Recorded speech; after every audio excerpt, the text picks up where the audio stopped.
Righty-ho, so let's look at the character of Eric. Now, Eric along with Sheila are the two characters that progress more than anyone else in the novel, and therefore they're going to be characters that we sympathise with, they're going to be characters that we empathise with. They represent this idea of hope for the future, hope that things will change. But with Eric, you must remember that his story is not a story that's finished. Eric is a work that's most definitely in progress. So his emotional development isn't complete by the end of the novel, but end of the play, but he's heading in the right direction. Okay, so the first time that you see Eric again, it's that tableau, that opening tableau. The stage directions give us that understanding of who these characters are as individuals. So they are part of the exposition. And what we have is a character who's not quite at ease.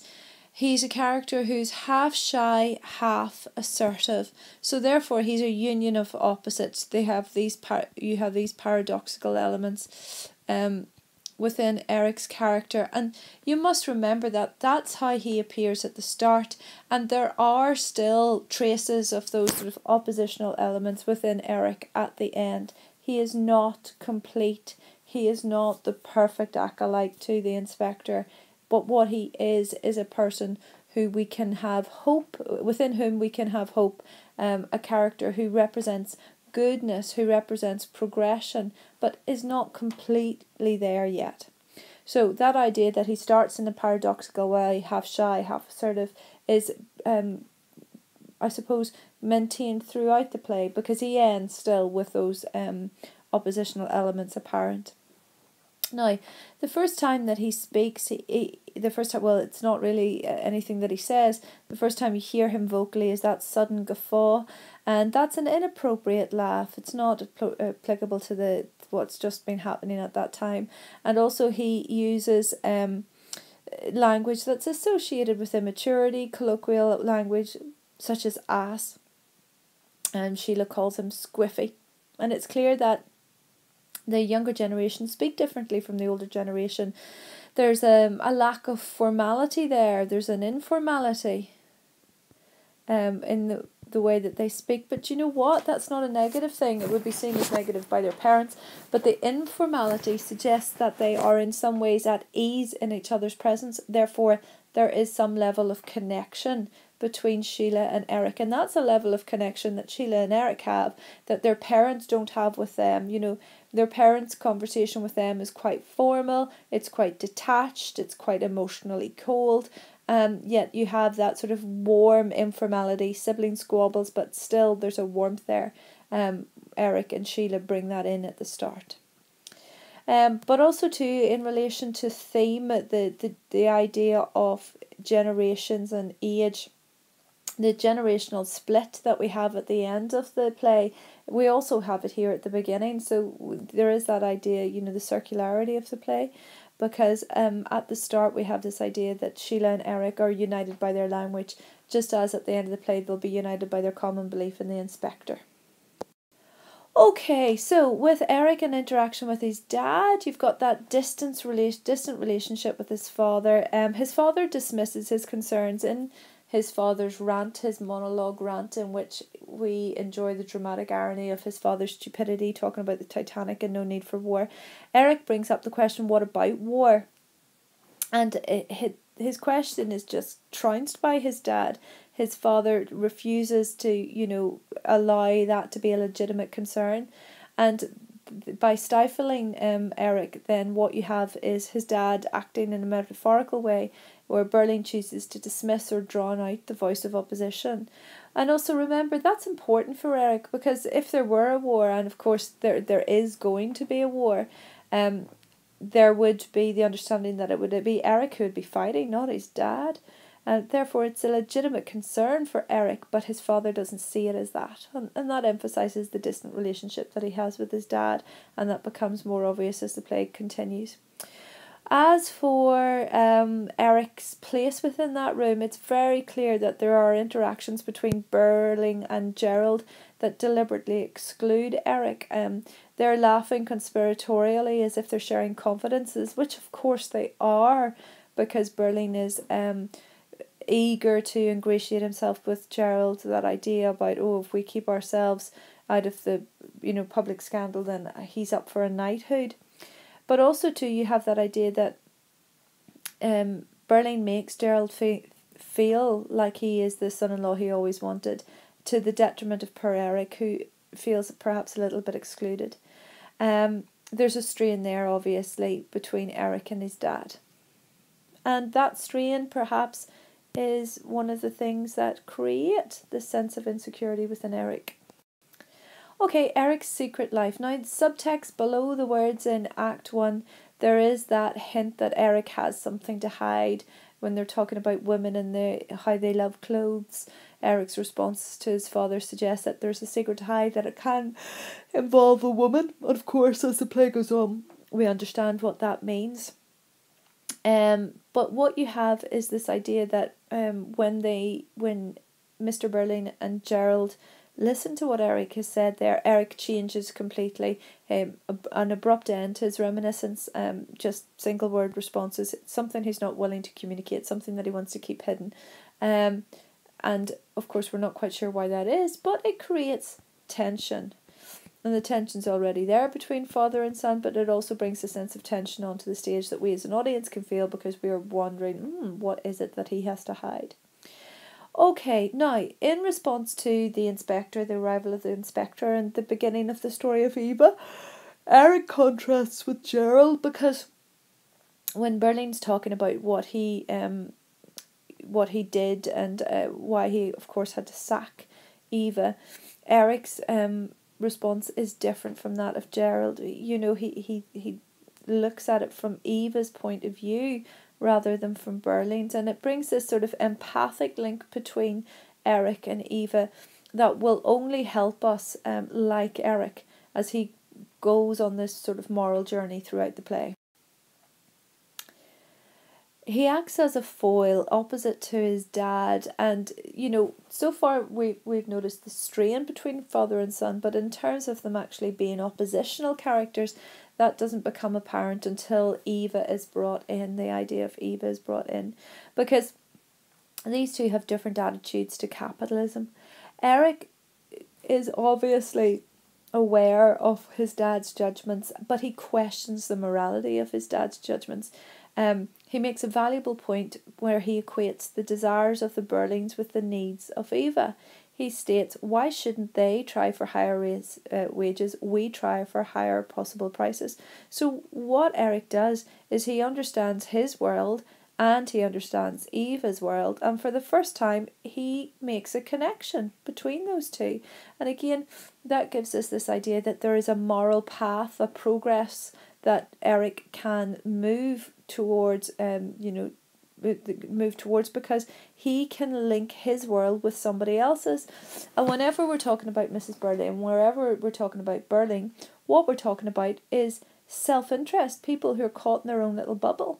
So rather than be totally fixated on self-interest, what you have with Eric is that idea that he can bridge a gap, that he can be someone who can link his world to that of those who are beneath him on the social hierarchy. By acknowledging the difference in values between capitalism and the labour force that it depends on, Eric is offering the audience some hope that the next generation could play a role in bridging that gap. And of course, it's making those bridges that's so important for Priestley. That's why he's written this play. Okay, but again, Eric is a work in progress, and he is in some ways a creature of paradox, and therefore at the point where he did that very mature thing where he linked his world to that of Eva's, then we get this idea of immaturity as well. So for every step forward at this stage there's a step back. Eric is disappointed, or has disappointed his dad, and he retreats back into this sort of sulkily shies away gesture whenever it's sort of alluded to that the inspector might be interested in him. What you also have with the inspector is that Eric stands and looks at this ensemble company like Sheila did when he comes back into the room. Now, remember, in Act 1, Sheila, when she is ready to hear about Eva Smith's story, so the first time she runs away, and the second time when she wants to come back in, there is that stage direction that she comes farther in, that she's at the doorway and she comes farther into the room, and how that's a metaphor for her willingness to participate in the sort of process of truth. And what you have with Eric is in Act 3, when he returns, when he makes his return back into the house, the same stage direction is used, coming farther in. And that again is a metaphor for his willingness to participate in this process. But more than that, at this point, when it's repeated for the second time, it creates this link between his character and that of Sheila's. They are parallel characters. They are characters who are on the same journey. There you go, characters on the same journey. So it's an important thing. Okay, also with Eric, because once it gets to Act 1, they arrive for the inspector, he sulkily shies away, and we don't hear from him at all until Act 3. And when he arrives in Act 3, again, remember what I said about how he's this sort of melding of opposites. So he comes farther in. Remember we said that about the parallel characters of him and Sheila. There's Eric and there's Sheila, and he comes farther in, and that's a plus point for Eric, isn't it? That's him willing to start on this road towards truth. But at the same time as we have a plus point, we also have a negative point, and you get it here for this quotation. You haven't made it any easier for me, when he's talking to his mum. Now, you can say that what it does is it shows that, he's had this very cold, distant relationship with his mother, and of course, therefore, that's something that perhaps she is responsible for and he is responsible for, that they're both to blame for that, perhaps. Maybe his mother more so, because you would expect a parent's job to be loving. But the other thing that it does is, in terms of the negative point, what it does is it shows that he's putting blame on somebody else, that he's portraying himself here a bit as the victim, just to the point when we're about to find out how much he has been responsible for the victimization of Eva. So we had that plus point of him coming farther in, and then we have the negative point when he's trying to pass responsibility for hurt on to someone else. Whether his mother's responsible for that or not isn't the question. The question is that he passes that on. Okay, now, whatever you do, don't make too much of the alcohol thing. Eric's not an alcoholic. Neither you nor I are in the situation to be able to say who's an alcoholic and who is not. Yes, there is this idea that he's dependent on alcohol at points, and at the start of this investigation, when he is now going to be confronted by the inspector, he asks for a drink. It's as if he feels that he needs it. And his dad, of course, reacts explosively when the inspector said that he can have a drink, but that's nothing to do with Eric and his drinking. That's to do with Mr. Burling feeling as if his power has been usurped by the inspector. It wasn't the inspector's role to tell his son what to do. But the inspector says that Eric needs the alcohol now just to see him through. So there is this understanding that Eric is a weak character and alcohol is needed. Now, whether his weakness is a direct result of the alcohol, we can't really say. That would just be supposition. But he is a weak character, and alcohol makes that obvious. The other thing is that you have this idea that he drinks quick and heavily, and there are two reasons for that. Is it because he's so weak, and this is just a little bit of Dutch courage for him because he's a coward? Or is it because he's trying to steel himself and prepare himself for what's to come because he knows he's going to be so brutally honest, which of course he is. Okay, now in relation to that honesty, the thing that you have to remember is, yes, of course, it's wonderful to be honest. It's an admirable characteristic, but you can't allow his honesty to blind you to what it actually is that he's saying, what he did, his actions, because his actions are reprehensible. So he speaks to the inspector, he's damningly honest, and it could be that he's caught, he knows he's caught, so there's nothing that he can do but be honest. But what he does here in his monologue is he exposes himself as being immature and a spoiled drunk. Now that's nothing that you didn't know. You knew that in Act 1. You knew that after a couple of pages. But the extent of that immaturity, the extent of that drunkenness perhaps is something that's new, because what you do, oh beg your pardon, what you do is you're in a position where you can now see Eric and see how in many ways he is mirroring the behaviour of that old Joe McGarity. Do you remember how disgusted his mother was with hearing about what old Joe McGarity was up to? But Eric is just as bad. Both men were goggle-eyed, and they Eric insisted on going back to Eva's lodgings, even though he knew at the time and he knows now that she didn't want him to. Now, let's just think about what it is. Yes, what he is admitting to is awful. It is a very serious charge, and in our legal system, that would be and the understanding that a rape has taken place here. But what you have from Eric is the way that he handles this information. He's so very honest, even though it portrays him so terribly. But look at this. Look at his use of the word chap. I was in a state when a chap easily turns angry. Now, let's interpret this two ways. One, it's just an informal matter-of-fact way, okay? As if Eric is dismissing what he did. As if it's his way of overlooking the seriousness of what he did, because a chap is an informal, devil-may-care but pleasant enough fellow. So, one, he could be using that word deliberately because he wants to downplay what he did, downplay the seriousness of what he did.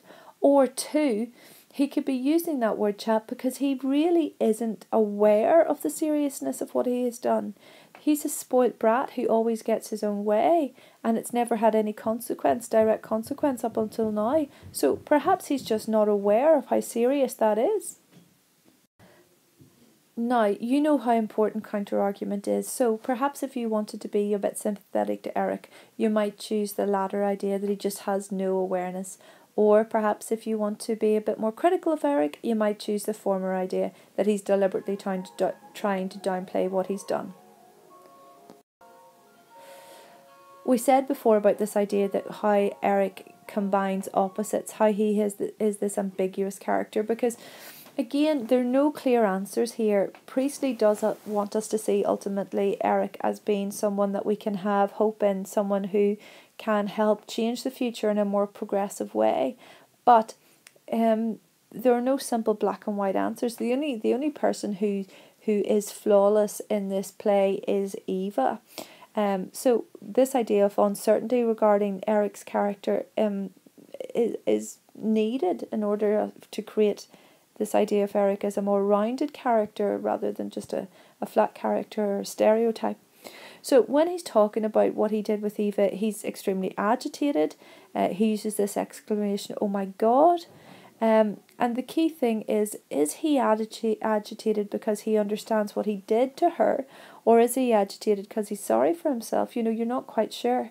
But what I think is really important, and that I would always bring into any point on Eric, is the idea that in all the time that he's talking about his relationship with Eva, in that whole time, he never once uses her name. He never mentions her by name. She's a good sport. That's all. So what it really does is it shows how Eric has perhaps been nurtured to treat people as if they were commodities that could be used so cheaply. That his parents have created this idea within him that he can exploit people. He doesn't need to see their humanity. He can exploit people as long as they belong to a lower class. Also too, when they're talking about the idea of the baby, the selfishness of Eric made apparent by that word yes, to comment on Eva's concerns. He's saying that yes, she was scared by it all, but he was in a hell of a state about it. And again, you're wondering, is he really just focusing too much on himself? Is he being sorry for himself? I can't tell you the answer. It's really up to you to determine that one. And it depends on what argument you want to have. If you want to have an argument that shows that Eric is worthy of our sympathy, then perhaps that's not a point that you'd like to make. But if you want to be critical of Eric, perhaps you would want to make out the point that he never once mentions Eva's name. Oh, I think I've just duplicated that slide, so I'll move on. Okay, now, as I said to you before, we cannot see Eric as complete. He is not. He's definitely a work in progress. And we get it with that idea when he finds out what his mother did. The stage directions say that he's nearly at breaking point and his sentences are fractured. It shows the level of emotional turmoil that he's suffering. You know, he's not speaking cogently or coherently. He's shouting. He's not making much sense. But what he does do is this, the repetition of damn you, which in a 1912 context, I'll get it right third time around. It's really something that would have shocked the audience. And, you know, to think, now remember the audience are 1945 and 46. We're in 1912 at the time, but that idea that a young man would scream damn you into his mother's face is quite shocking. It's a shocking condemnation of the facade that this was a nice family. You know, within the space of a few hours, we've gone from how nice this occasion is, remember that's Berline's repeated word, to this idea of Eric confronting his mother. And the atmosphere becomes threatening because we're not sure if Eric will get violent or if Berlin will get violent, but there's a definite undercurrent of violence. Now, remember, just in relation to that previous point about the way that Eric behaves to his mother, it shows again the emotional turmoil he's in, the intensity of his feelings, but it also shows how he's trying to project, some of the hurt, some of the anger, some of the responsibility onto his mum, and that's not something that we can perhaps say is admirable about Eric. It really isn't. But what he can do that I think is admirable is that he can look at his father and see him in a way that allows Eric to mock his dad, and he does it with that reminder of the every man for himself speech. He mocks his dad for being that hard-headed businessman, which is something that Berlin has always, made much of, that he's very proud of that idea. And also too, what we have here is that this is now a man who has the courage of his convictions, who can voice his beliefs, who's not half shy anymore. He's being assertive. And remember, he was half shy, half assertive, and now he's being assertive. So he's making that way, he's making his way along that path.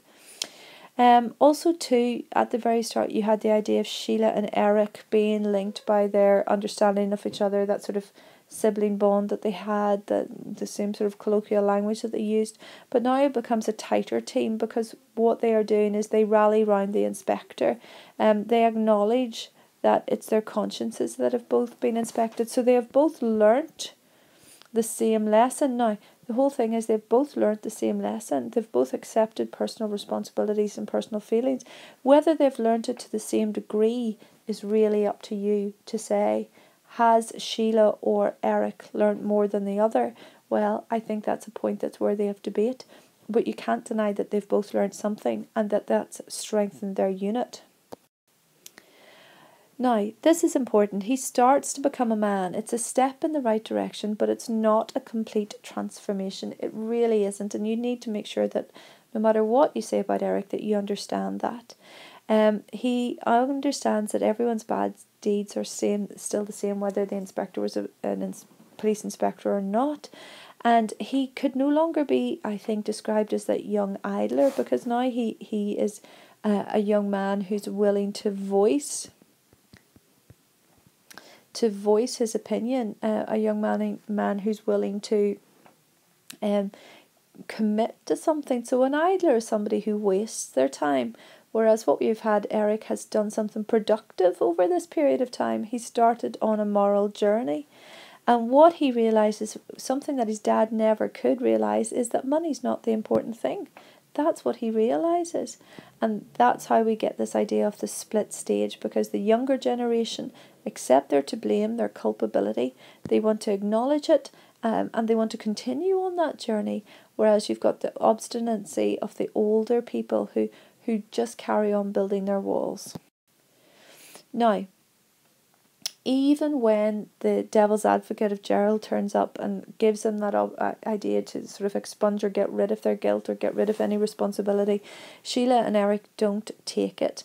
They talk of being frightened by the way that the rest of them are talking, and that creates this ominous tone, because we remember the fire, blood and anguish that that the inspector said would result if we don't learn our lesson. And I think Sheila and Eric understand that fire, blood and anguish. And of course, remember that if this is 1912, World War One is 2 years away. So who's going to experience that fire, blood and anguish firsthand? Sheila and Eric and Gerald, those sort of people. But the key thing is that what we have with Eric and Sheila is that they become followers of the inspector. They are not complete. They are not perfect, and it would be wrong for J.B. Priestley to believe they are. But what they do is they create this idea of hope for a future that will be different. That for the first time, generations won't just follow in each other's footsteps, but this new generation that Sheila and Eric represent can walk a different path.